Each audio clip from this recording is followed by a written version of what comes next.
تو کیا آپ جانتے ہیں کہ رمضان کے 30 روزے رکھنے سے ہمارے شریر پر کیا اثر ہوتا ہے؟ اس پر جاپانی سائنسدان نے ایک بڑی کھوج کی ہے جس کا جاننا ہر مسلمان کے لیے بے حد ضروری ہے۔ جاپانی بائیولوجسٹ یوشونوری اشومی ایک سائنسدان ہیں جن کو 2016 میں میڈیسن پر نوبل پرائز دیا گیا۔ ان سے جب پوچھا گیا کہ آپ نے کون سی ایسی چیز بنائی ہے جس کی بنا پر آپ کو دنیا کا سب سے بڑا انعام نوبل پرائز دیا جا رہا ہے، تو انہوں نے کہا تھا کہ میں نے کینسر کی ممکنہ دوا کھوج لی ہے، اور اس بات پر دنیا نے بڑے پر انداز میں ان کی کاوش کو سراہا اور مبارکباد دی گئی۔ اس کے بعد ڈاکٹر یوشینوری اشومی نے کہا کہ میں نے کینسر کی دوا نہیں بلکہ کینسر سے بچاؤ کا حل تلاش کر لیا ہے۔ تو لوگوں نے ان سے پوچھا کہ بتائیے ایسا کیا کیا جائے کہ کینسر جیسے خطرناک مرض سے بچا جا سکے؟ تو انہوں نے کہا کہ جب ہم بھوکا رہتے ہیں تو ہماری باڈی میں موجود غذائیت ختم ہونے لگتی ہے، جس کی وجہ سے جسم بھوک محسوس کرتا ہے۔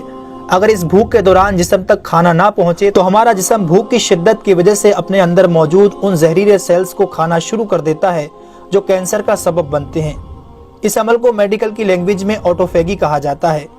اگر آپ چاہتے ہیں کہ آپ کا جسم ایسے بیمار سیل سے پاک ہو تو آپ کو بھوکا رہنا چاہیے۔ جب ایسے سیلز مرنا شروع کر دیتے ہیں تو کینسر کا پرسنٹیج کم ہو جاتا ہے۔ اس کے بعد جاپانی سائنسدان سے پوچھا گیا کہ انسان کو سال بھر میں کتنے دن بھوکا رہنا چاہیے کہ اس میں کینسر نہ پایا جائے؟ تو انہوں نے کہا کہ اگر 20 سے 25 دن کم سے کم اور 9 سے 10 گھنٹے بھوکا رہا جائے تو اس کی باڈی ایسے تمام زہریلے سیلز کو کھا جائے گی اور اس میں کینسر نہیں ہوگا۔ اے میرے پیارے رب کریم، آج ہمیں سمجھ آیا کہ مومن پر روزے کیوں فرض کیے گئے، اور آج مجھے اس احادیث پاک کی بھی سمجھ آ گئی جس میں آپ صلی اللہ علیہ وسلم نے فرمایا کہ ہر شے کی زکوٰۃ ہے اور جسم کی زکوٰۃ روزہ ہے۔ سبحان اللہ! میں قربان جاؤں ایسے سچے دین پر جس نے عبادت کے اندر بھی بیماریوں کا علاج رکھا ہے۔ دوستو، اسلام وہ دین فطرت ہے جو زندگی کے ہر شعبے میں راہ اعتدال کی تعلیم دیتا ہے۔ اس لیے آج نہ صرف مغرب میں زیادہ کھانے کو ناپسند کیا جاتا ہے بلکہ اسے انسانی صحت کے لیے بھی نقصان دہ سمجھا جاتا ہے۔ اللہ تعالیٰ نے اپنے پیارے محبوب حضرت محمد صلی اللہ علیہ وسلم پر وحی نازل فرمائی، کھاؤ پیو اور حد سے نہ بڑھو، بے شک وہ حد سے بڑھنے والوں کو پسند نہیں فرماتا۔ اس کے علاوہ حضرت ابو ہریرہ رضی اللہ تعالیٰ عنہ سے روایت ہے کہ رسول اکرم صلی اللہ علیہ وسلم نے ارشاد فرمایا، کھاؤ پیو اور پہنو اور خیرات کرو بغیر فضول خرچی اور تکبر کیے۔ دوستو، انسان کو کھانے کی صرف تھوڑی سی مقدار کی ضرورت ہے جو انسانی جسم میں توانائی پیدا کر سکے، جتنی توانائی انسانی زندگی کے لیے ضروری ہے، اور جس سے اس کی صحت اچھی رہے اور وہ اپنی روزمرہ کی ذمہ داریاں پوری کر سکے۔ انسانی جسم کو جتنا کھانے کی ضرورت ہے اس سے زیادہ جسم میں داخل ہونے والا کھانا چربی بن جاتا ہے، جس کی وجہ سے انسان کا جسم بڑھ جاتا ہے، اس کی رفتار سست ہو جاتی ہے اور وہ بہت زیادہ تھکن محسوس کرنے لگتا ہے۔ اس کے علاوہ انسانی جسم بہت سے امراض کا شکار بھی ہو جاتا ہے۔ اسی لیے اللہ تعالیٰ نے روزے فرض کیے تاکہ 11 مہینوں کے دوران کھانے پینے کی بے احتیاطی کا ازالہ ہو سکے۔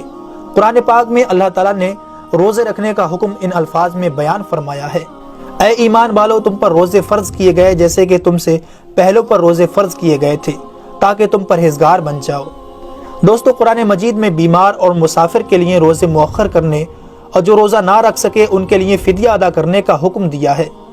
اس کے بعد روزہ رکھنے کی حکمت ان الفاظ میں بیان فرمائی، اور تمہارے لیے روزہ رکھنا ہی بہتر ہے اگر تم جانتے ہو۔ دراصل یہاں یہ بتایا گیا ہے کہ اگر تم موجودہ علم کو سمجھتے ہو تو تمہارے لیے بہتر یہی ہے کہ تم روزے رکھو، کیونکہ روزہ اپنے اندر بے شمار روحانی، نفسیاتی اور طبی فائدوں کو رکھتا ہے۔